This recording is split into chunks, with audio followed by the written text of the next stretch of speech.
The snow fell in long, whispering sheets, like a ghost dragging its fingers across the land.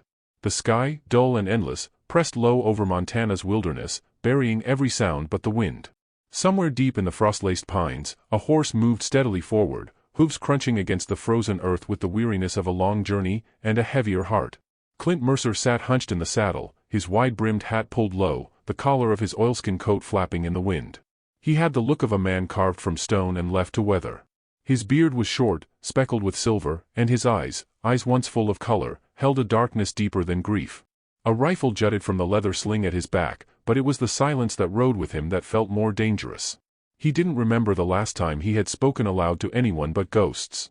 The cabin came into view like a wound in the trees, small, sturdy, and alone, much like the man who called it home. Smoke rose from its crooked chimney in thin spirals, but it wasn't warmth that welcomed him back. It was memory. And memory always hurt worse in the cold. Clint dismounted slowly, bones groaning with the same protest as the snow-packed porch beneath his boots. He tied the horse loosely to the post. There was no need for knots anymore. The mare knew this was home, even if he didn't. Inside, the cabin was simple: a table, a potbelly stove, a cot in the corner, and a cracked photo frame resting above the hearth. The woman in the picture wore a red scarf and smiled like she didn't know the world could end in an instant. Clint looked at her now the way a man looks at fire, close enough to feel it, far enough to never touch again. He poured a little coffee from the kettle, stale and bitter, and sat down near the hearth. The silence was different here, thicker, more intimate. Not just a lack of sound, but a presence, always waiting. A crack echoed through the stillness. Not from the fire. He froze. The sound came again, faint, desperate. A cry. Clint stood. Moved to the door. Listened. There, again. Wind carried it, thin and frantic. He grabbed the rifle, slipped into the snow like an old habit, and followed the sound. Through the trees, deeper into the forest, the noise grew clearer. Not an animal. A child. He moved faster now, breath turning ragged. The path twisted until he reached a clearing, and then he saw it. A wagon, splintered and burned, lay in the snow like a broken spine. Smoke drifted from its charred remains. 2 horses were dead nearby, arrows jutting from their sides. A man, a father, maybe, was sprawled on the ground, eyes staring up at the sky that hadn't saved him. But it was the children that stopped Clint's breath. A girl, perhaps 8 years old, stood defensively in front of a toddler no older than 3. Her hair tangled, her face smeared with ash and blood. She held a wooden spoon like a knife. Her tiny arm trembled. 3 men stood around her, bandits, dirty and laughing, their hands twitching toward knives and guns. Clint didn't speak. He didn't have to. The rifle cracked once. 1 bandit fell face-first into the snow. The others turned in panic, but Clint was already moving. He ducked behind a stump, fired again. A second man howled, stumbled, and disappeared into the trees. The last one hesitated. Then fled. The girl didn't flinch. Clint stepped forward slowly, rifle lowered, eyes on hers. The little boy clung to her legs, sobbing softly now that the danger had passed. But she was still. Her gaze was neither fearful nor thankful. It was searching. It pierced. And Clint felt something cold, colder than snow, press into his ribs. That look. He hadn't seen a look like that since Mary lay dying, blood pooling in her lap, whispering his name like a prayer she no longer believed in. The girl blinked. Once. Then reached down, picked up the boy, and turned her back on Clint as if to say, we're not yours. Not yet, But they were. Whether they knew it or not. He followed her back to the wagon. No one else, he asked quietly. She shook her head. Name? The girl hesitated. Lena, she said. He's Eli. Clint nodded, crouched beside the man sprawled in the snow. His skin was pale. Still warm. A shallow breath rattled out, but his eyes didn't move. Clint pulled a blanket from the debris and covered the body. Then, he turned to her. You come with me now. Lena didn't answer. She simply walked.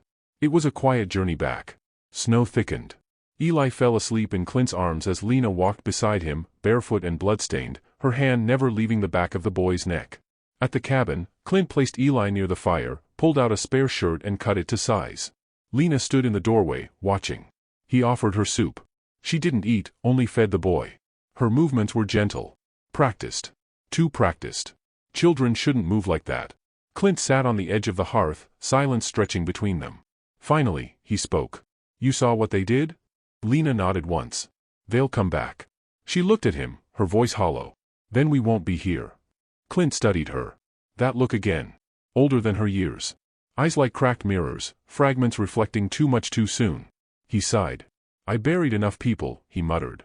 Don't plan on adding more. She said nothing. Later, after the boy was asleep, Lena lay on the floor, eyes open to the shadows flickering across the ceiling. Clint sat by the fire, unable to close his own. The girl had brought something with her. Not just danger. Not just death. A weight he had long buried under silence. Hope. He wasn't sure he wanted it back. Outside, the snow kept falling. Silent. Relentless. Indifferent to the war beginning again inside a man who thought his heart was long dead. But hearts don't stay dead. Not when a little girl stares through your soul like she already knows the ending to your story, and is daring you to change it. And Clint Mercer, for the first time in years, wanted to try. The morning came slow, dragging streaks of pale sunlight across the frostbitten windows. Inside the cabin, the silence was softer than before, not gone, just gentler, like a wound starting to scar. Clint stood at the stove, ladling thick oat mash into 3 tin bowls, the kind that had served no purpose in years but collecting dust. Eli stirred first. The boy sat up, rubbed his eyes with tiny fists, and looked around, disoriented. Then his gaze landed on the fire and he sighed, something between comfort and confusion. Clint handed him a bowl, then turned to the corner. Lena sat cross-legged against the wall, watching him with that same unblinking quiet. She didn't speak when he offered the bowl, but took it. Her fingers were raw, knuckles scraped, nails bitten down. She ate slowly, almost mechanically. Clint didn't bother with words. He simply sat across from her and watched the fire with her. They stayed like that for some time. By midday, the snow had eased into a dull drizzle, mist curling off the ground like breath from a sleeping beast. Clint stepped outside, splitting logs beneath the porch, each swing of the axe cutting through the stillness like punctuation. He felt her presence before he saw it, Lena, standing behind him, holding Eli's hand. The boy wore one of Clint's old shirts, so large it dragged through the slush. She'd tied it with rope and rolled the sleeves, transforming it into something almost wearable. Clint nodded at the woodpile. Fire doesn't keep itself fed. She hesitated. Then crouched beside him and began stacking the chopped wood into even piles, her movements neat, deliberate. Where'd you learn to tie rope like that? Clint asked, gesturing at Eli's makeshift belt. She didn't look up. My father taught me. He was a farmer? He was a preacher. She paused. Before. Clint didn't ask what before meant. He didn't need to. The wind shifted. Clint glanced toward the trees. You've got instincts, he said after a moment. That'll keep you alive longer than luck. She looked up at him for the first time that day. Her eyes were bloodshot, but still sharp. I don't want to survive, she said. I want to live. That stopped him. It took him longer than it should have to answer. Sometimes, surviving's the only way to start. Inside, he showed her how to load a rifle. Not shoot it, just hold it. She held the weapon with surprising steadiness for a child, but there was no fascination in her expression. Just necessity. Later, as Eli napped, Lena sat at the table, carving small shapes into a piece of wood with Clint's pocketknife. Clint cleaned his rifle nearby. You have children? She asked suddenly. He looked up. No. But you were married. Yeah. What happened to her? She got caught in a war she didn't sign up for. Silence stretched out again. Lena's carving slowed. I remember my mama had yellow flowers in her hair, she said, not looking up. She always wore them, even in winter. She said she needed the color. Clint watched her hands move. Mary wore a red scarf, he replied. Said it made her feel braver than she was. Lena looked up then. For once, her voice softened. You still miss her? Clint nodded.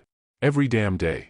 She nodded too, and for a fleeting moment, they weren't a broken man and an orphan girl, they were simply 2 people who had lost more than anyone should. That night, thunder rolled in the distance. The fire cast long shadows across the wooden walls, and Clint couldn't sleep. He stared at the ceiling while the storm cracked above. Beside the hearth, Lena sat awake, humming softly. Eli stirred once but didn't wake. Clint stood, walked over, and sat beside her. You ever heard of Toma Red Elk? He asked. She shook her head. Used to be a scout. Knows these woods better than any map. Helped me once, back during the last year of the war. Lena listened.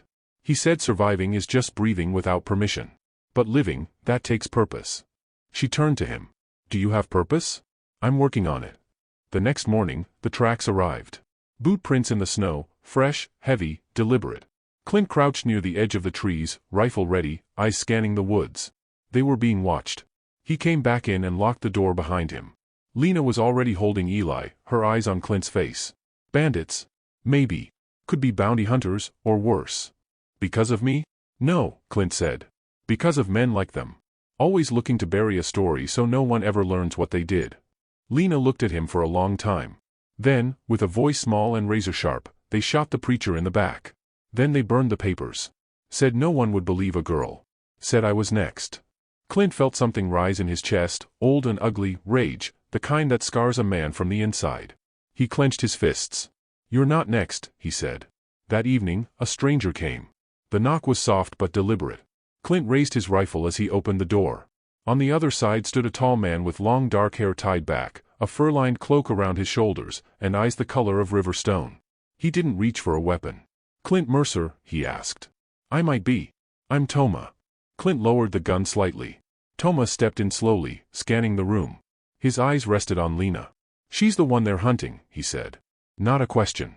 Clint nodded once. Why? She saw them kill a preacher for a deed to gold-rich land. Toma didn't blink. Then she's not safe here. Nowhere else to go. Toma walked to the window, pulled the curtain back with 2 fingers. They'll come before dawn. 6 men. Maybe 7. Clint glanced at Lena. She was watching, quiet, as always. Then we don't wait for dawn, Clint said. Toma turned to him. You sure about this? I buried a lot of things in these woods, Clint said. Cowards, liars, and parts of myself I never wanted back. But I'll be damned if I let them take her. Toma nodded once. That night, they packed quietly. No fire. No speaking. Just the shared rhythm of people who knew what it meant to be hunted. Clint loaded the rifle. Lena folded blankets into a pack. Eli clung to her coat, drowsy and trusting.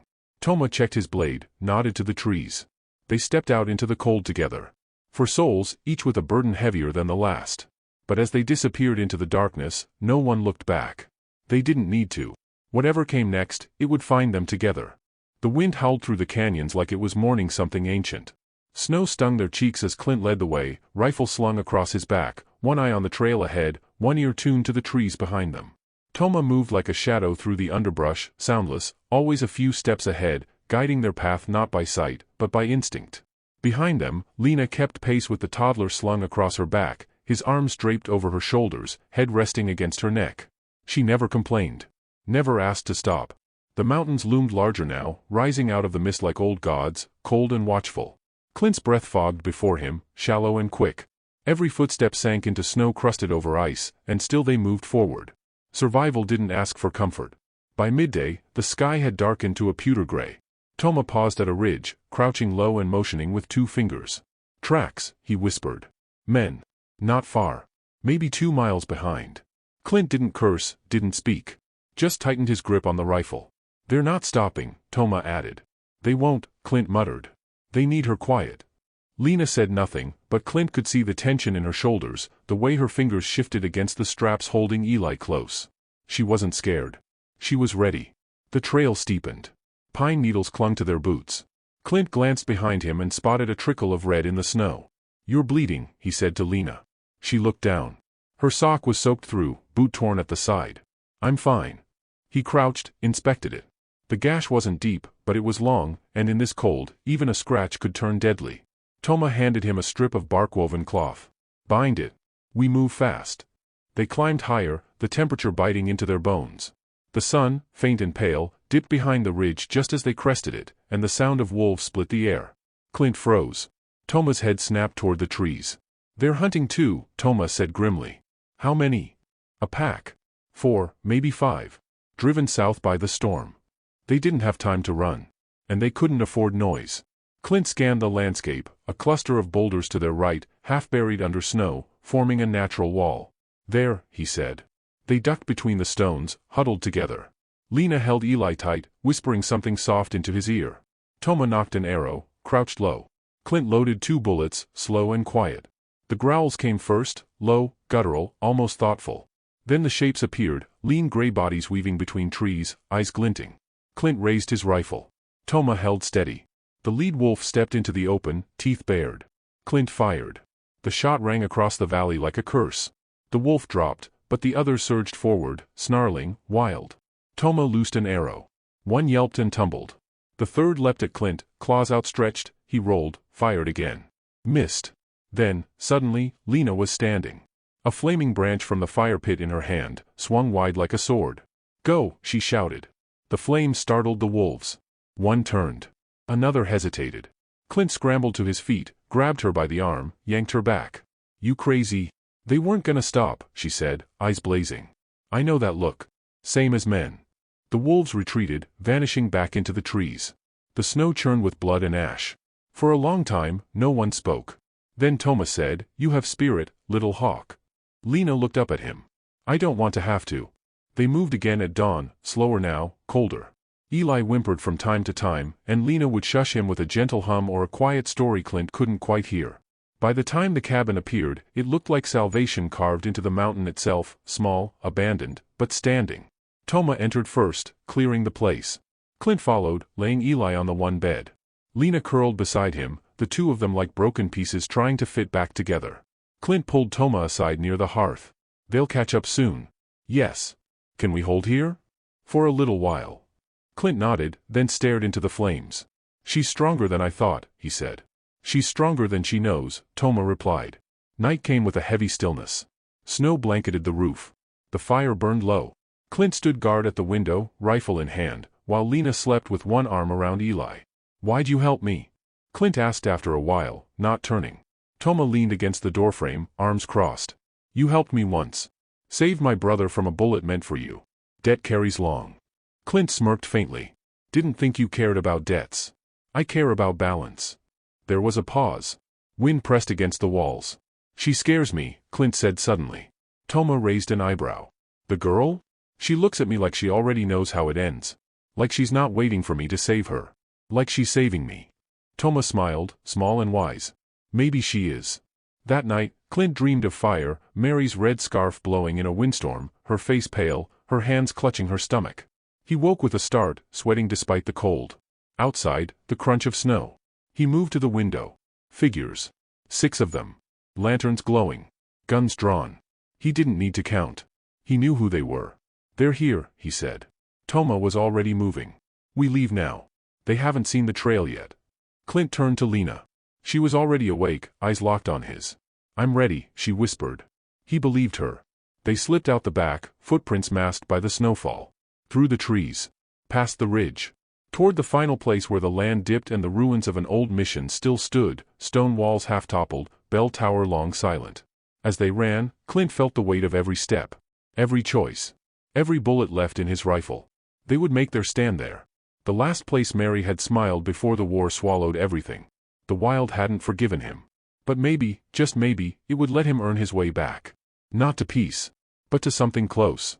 Something worth bleeding for. And as Lena climbed the final hill with Eli in her arms, Clint knew this wasn't just survival anymore. This was the start of something he didn't yet have a name for. Something stronger than silence. Something like family. The ruins rose out of the snow like bones of a buried giant, stone arches leaning, charred beams twisted with age and memory. The old mission had once been a sanctuary, long before bullets sang louder than bells. Now, it would be something else. Not a place to hide, but a place to finish. Clint stood on the broken steps of what had been the chapel entrance, surveying the perimeter. The morning sky was the color of bruised steel. Snow flurries danced in the wind, and the mountains watched in cold silence. He could feel it in his blood, time was running short. Toma moved along the walls with quiet precision, laying snares, setting cover, tracking lines in the snow with a predator's calm. He didn't speak unless he had to. Every movement meant something. Lena sat beneath a crumbled arch, holding Eli close beneath the folds of a worn blanket. Her eyes followed every step Clint made, but she said nothing. She hadn't cried. Not once. Not when her family burned. Not when the wolves came. Not even now, as the end drew near. She was all fire wrapped in quiet, too young for that kind of strength, too fierce not to have it. "They'll come fast," Toma said, crouching beside Clint. "They want her quiet. No mercy." "Then we give them noise," Clint replied. They had 5 bullets left between them. A bow. 2 knives. Some rope and broken glass. Clint figured they had about 3 minutes of advantage before hell caught up. He looked to Lena. "You stay back. Don't move unless I say." She didn't blink. "I want to help." "You already did. You lived." He turned away before the weight in her eyes could undo him. Distant hooves broke the silence. Then voices. Laughter. The sound of men who thought they'd already won. Clint crouched beside the bell tower foundation, adjusting the rifle sight. Toma vanished into the shadows, just as he'd done 100 times before. The snow began to fall harder, coating the earth like a shroud. Then they came. 6 riders, rifles drawn, moving in tight formation. The lead wore a long coat stained with dried blood. His face was pockmarked, eyes cold and sharp. Clint recognized him. Jacob Slade, used to run guns for both sides during the war. Now he ran death for himself. Clint steadied his breath. Slade raised a hand, bringing the others to a halt just outside the broken courtyard. "Mercer," he called, voice lazy. "You're making a habit of talking things that don't belong to you." Clint stepped out just far enough to be seen, rifle lowered but ready. "She's not a thing," he said. "She's a witness." "That's what you're afraid of?" Slade grinned. "I'm afraid of nothing. Least of all you. But I don't like loose ends." Toma struck first, an arrow from the left flank.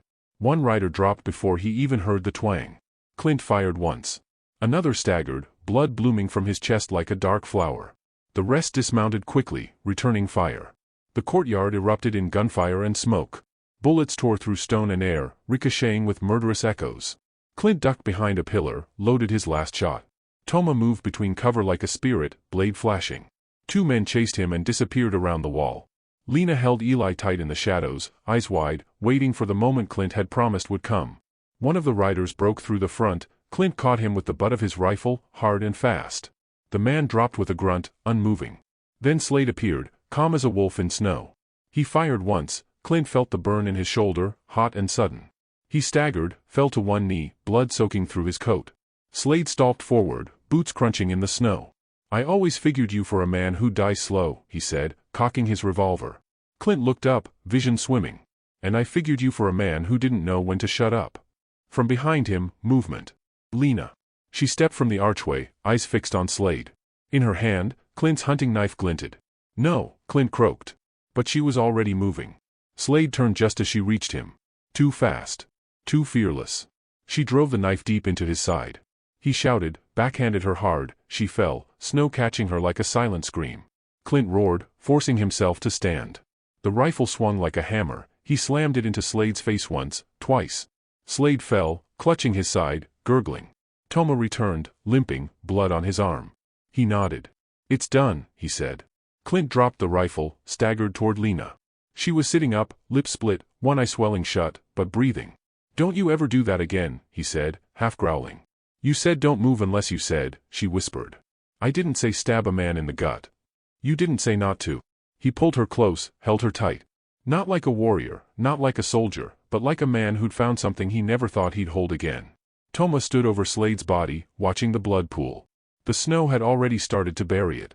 Later, as dawn crept over the mountains, the 3 of them sat beside the fire inside the broken chapel. Clint's arm was wrapped in linen. Toma cleaned his blade in silence. Lena fed Eli a piece of hard biscuit, humming softly.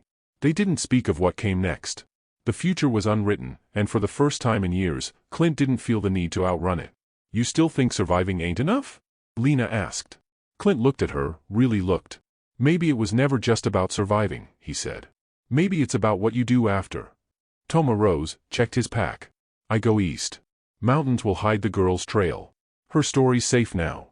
"You sure you want to leave?" Clint asked. "I was never meant to stay." They clasped wrists, warrior to warrior, brother to brother. Toma gave a small nod to Lena before disappearing into the snow. Clint watched him go, then turned to the children. Eli had fallen asleep in his lap, face peaceful for the first time in days. "You gonna keep us?" Lena asked softly. Clint didn't answer right away. He looked toward the horizon, where the sun had begun to bleed gold across the sky. "I think you kept me," he said. And for the first time in years, he smiled, not wide, not without pain, but real. The wild had taken much. But it hadn't taken everything. Not yet. And somewhere between fire and forgiveness, something new had begun. Not an ending. A beginning with scars. A family with no blood but plenty of bond. A future, still fragile, but worth walking into, together.